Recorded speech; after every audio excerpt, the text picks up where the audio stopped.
14 postseason victories underneath this man.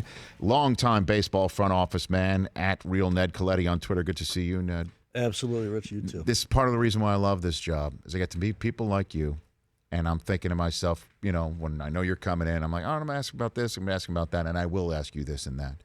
But you just strolled here, Brockman, from the green room couch right next to you. You were holding the baseball bat, the Billy Wyatt baseball bat that Mark Harmon gave us, because that's the bat that he had on the set of Stealing Home. He autographed it. Jodie Foster, who was here last month, autographed it.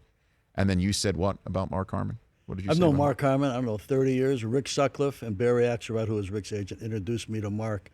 And we put on Mark's bachelor party before he married Pam Dauber, like, I don't know, 30 years ago. Mark Harmon is one of the best people I've ever met in any walk of life. So you and Rick Sutcliffe put together Mark Harmon's bachelor party before he married the actress who played Mindy of Mork and Mindy. That's right. These and are Barry all facts. Axelrod was the agent for both, so Barry was really in the middle of it. Yep. Is there anything more you could tell us about that bachelor party? You know, as you get older, your memory starts to fade. It's odd because you got a steel trap otherwise up there between the temples, Ned. That's great. Well, Sutcliffe is one of my favorite people that I have ever met in sports. I loved. Yep. I did a play-by-play on ESPN with him on a July 4th. It was a Dodger game in St. Louis. I did it with Sutcliffe. It was like riding in a Rolls Royce. He is so great at what he does, and the stories are unbelievable. Oh, yeah. I love Sutcliffe. I know, you know, those three people have been friends of mine for a long, long time, Rick, Barry, and Mark, and they are so good at what they do and just good people. Yeah. And they do have a story or two. Just ones that can't be told right here.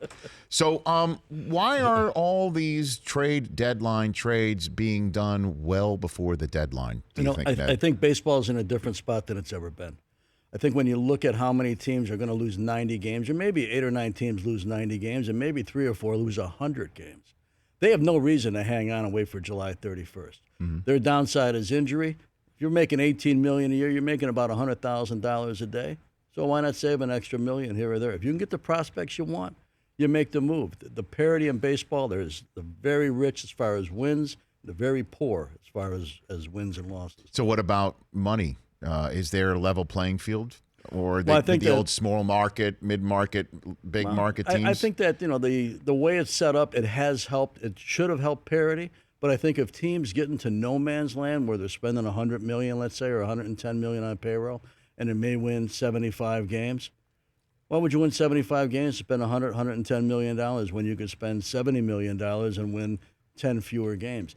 In my world, if you don't win, what are you doing? Mm-hmm. You know, I mean, you're entertained, no doubt, but winning is part of entertaining. So there are some teams that are looking more at a bottom line than a standings, do you think? Well, I don't know about that. I think if you can't win, if teams realize they're not going to win, I don't think they're going to go deeply into a payroll situation. I think they'll hold it off and they'll wait until their farm system starts to develop and they have a chance to win. You look at Philly, you look at Milwaukee, you look at Atlanta right now. Good young teams on the up and coming. Houston was the same way. Houston was losing 100 games a year for a while. So teams, it's like strikeouts. Nobody worries about strikeouts. Strikeouts are cool, even though since the time we're in Little League, strikeouts were like the black flag, you know. And losing is the same way. If you're not going to win, teams aren't afraid to lose. Ned Colletti here on the Rich Eisen Show. Mike Rizzo, general manager of the Nationals, who you know. Yes. Okay. Said this when asked by Joel Sherman of the New York Post if there was any scenario in which the Nationals would trade Bryce Harper, who's a free agent. His response, quote, something extreme would have to happen for us to consider moving him. So that, you know, the Dumb and Dumber phrase that you're saying, there's a chance. He's saying there's a chance in that? What do you think that means? I think it would have to be something overwhelming for them to trade Bryce Harper. They've had a tough year. I've known Mike Rizzo a long time. We grew up at miles from each other back in Chicago. Almost went to the same high school conference of baseball players. They're 51-51. They had great expectations this year, and they're in a tough spot. They're chasing Philly. They're chasing Atlanta. He knows his team better than anybody, and if he thinks that it's time to sell off, whether it's bullpen or whether it's the big guy, the bullpen is one thing. The big guy's a major decision. So the big guy, what is the extreme prospects that you didn't think that you could get, or what's Yeah, the one extreme? of those phone calls, as they said in the old movie, a deal you cannot refuse. Yeah, the Godfather deal. Yeah, you get a call from somebody, and the names you're hearing, you can't put the phone down, and it would probably take that type of deal to get Bryce Harper. So we saw what he did on the home run derby stage, and it was awesome. I was there. Yep. I was there with my kids. My kids went nuts, and I also saw what the Nationals fans did in response to him. And obviously, he's got a bond there, No doubt. But has he lost himself some money? It does, or wait and see. regardless of what's happened this season, when it all comes around, he's still Bryce Harper. Well, he's still Bryce Harper. He's still a great player. He's still one of the youngest free agents in the history of free agency when you think about it. And so there is a lot of cachet to that. But again, he'd have a lot more cachet if he was hitting 300 and doing the same things. But it's the free agent year is a tough year for some people, and it affects everybody a little bit differently. And I don't know Bryce. I know Scott Boras, who represents Bryce for a long time. So I don't know all the dynamics of it, but I do know that this is a very atypical year for a very good player. It just happens to be his walk year. What do you think about the possibility of a rental for Harper from, I'll just throw it out there, the craziest rumor I heard was Oakland. What do you think? Is that a possibility? Well, anything's a possibility, but when you're trading somebody of that magnitude and you have expectations, and I know he's going to be a free agent, but there's so many conversations that take place that you and I are not aware of. We don't know exactly where the Lerner family is and Mike Rizzo is with Scott and Bryce Harper. There may be all sorts of conversations that leads them into a direction that they're both going to follow between now and the end of the free agent period. But I think that it would take something huge to move Bryce Harper at this point. So Adam Jones is, I guess, the biggest name that's left there to go. What do you think is going on in the front office of Oakland where all of a sudden, wow, something special is potentially materializing, but they still have the finances of that stadium, and they might be thinking about Portland. Who the heck knows? But while all that's happening, they're materializing into a threat here. 18 over right now. Billy Beane and David Forrest, every few years this happens for them. I know. And they build and they build and they kind of sit in the weeds a little bit. Last time that happened, they went and got Lester, which shocked a lot of people on going for him as a rental. So we'll see what they do, but they're very smart. I've known Billy for ages. What do you think they're going to do? Well, I think if they can add, I think they will. I think they understand where they're at, too, in that market. They need a new stadium. They need to really revitalize that market. They've been competing against the Giants for decades. For a long time, the Giants had the new ballpark, but no world championships. Suddenly the Giants got a new ballpark and 3 world championships, and Oakland is kind of sitting there trying to figure out how good they're going to be and where they're going to play. And the Raiders are moving. The Warriors are going across the bay. This is a big time for the Oakland A's. It would be. I mean, it's amazing what they've done and how this is materialized. Yes. I mean, they're right there, right behind Seattle. They're just one game behind Seattle. Oh yeah, baseball season. You can't fool it. You can catch them. Best team in the American League still is who? Houston. I think Houston and Boston, I think those two teams, but Houston I think is the best team. They've added good players. They've added good pitching. They continue to get stronger. Aaron Judge out for 3 weeks. Yep. That one hurts. See, that's what's going to tell the tale. Teams right now, we're talking about the trading deadline. Yeah. I think the teams, by and large, for the most part, 80% of them, they're trading for the month of October. They know they're going to get there, barring a lot of crazy injuries. They know they have a confidence they're going to get there. But they're trading really for an October type of situation. But a lot of the things that will happen between now and October 1st, injuries to a guy like Judge, other injuries that will happen in the next 2+ months, that'll tell a story too. I want to take a break, come back, talk Machado, short and long term, what you think that's a play right here in Los Angeles, and whether you think that the Dodgers are, in fact, the team to beat. As the man who did tell me when you were last here in May, chill out. There's still lots more games to be played. The Dodgers were 9 out. Baseball month. That's what you said. Baseball season out of baseball month. Baseball man, Ned Colletti here on the Rich Eisen Show with Hall of Famer Jim Kelly still to come on this busy Friday.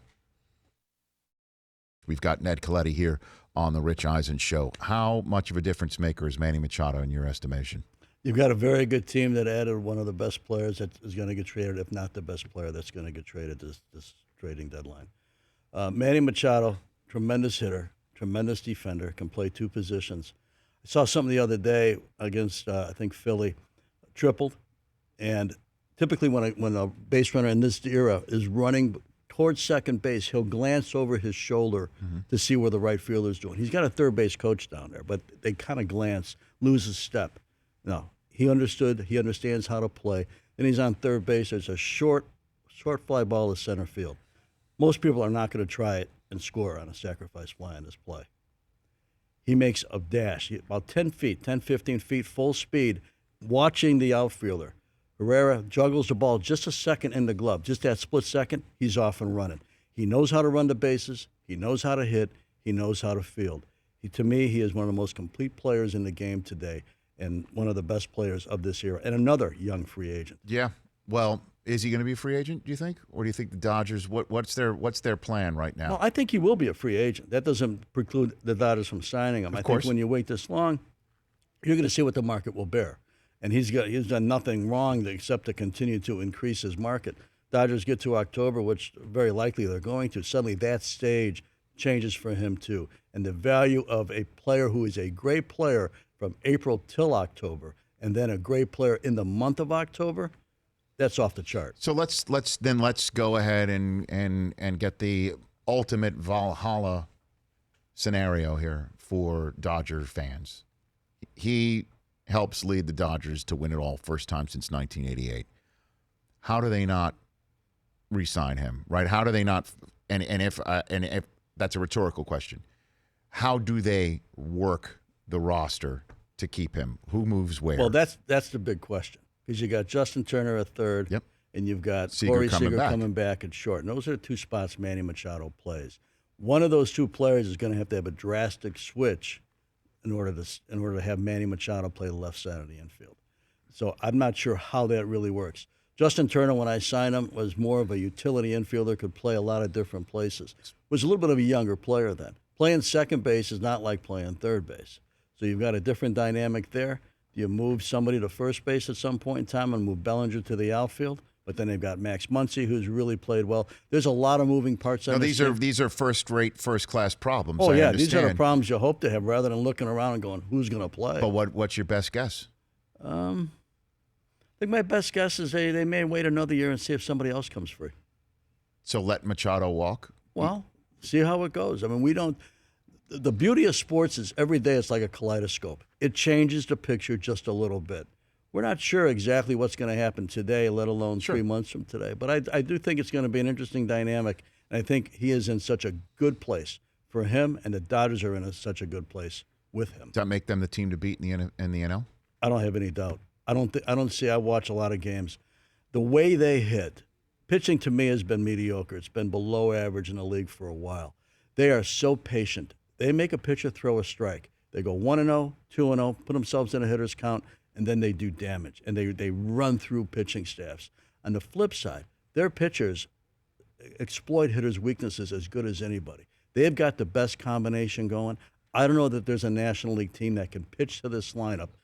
There may be a National League team that can score off the Dodgers staff, but I don't know that there's a rotation and a bullpen out there that can dominate the Dodgers hitters. What about Hamels with the Cubs now?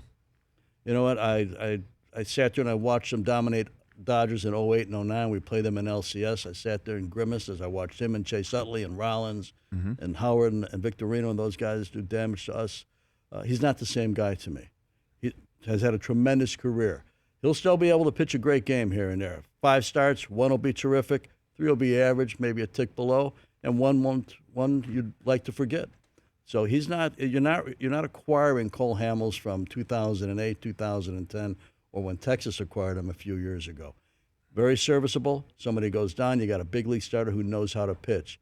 But to expect him to carry the Cubs rotation along with Lester to the promised land, I don't see it. And then you got obviously the Yankees adding Britton and Happ, hoping that those are 2 arms that can help them get ahead of the Red Sox. I mean, this is amazing that the Yankees are 29 games above 500 and they're 4.5 out. Oh yeah, Red Sox have been terrific. It's an interesting dynamic because you also have teams in that division that are trying to win their 30th game. Yeah. Baltimore with 29. Kansas City has 31. They're taking on the Yankees tonight. You got 3 or 4 teams that are going to lose 100 games. It's unbelievable. Good to see you, sir. Pleasure always. You're welcome here anytime. We'll get you back in. Thank you. You know, right in the neighborhood. As you said, it's a baseball season, not a baseball month. Write that one down. I like that. Where'd you get that one from? Is that the one that Sutcliffe gave you Vance at that bachelor Lovelace. party? Well, Vance Lovelace, one of our scouts, that was his line. Whenever I started to get like you back in Nice. April and I start pacing, he goes, boss, it's a baseball season, not a baseball month. Jim Kelly when we come back. The Rich Eisen Show, weekdays at noon Eastern on Audience.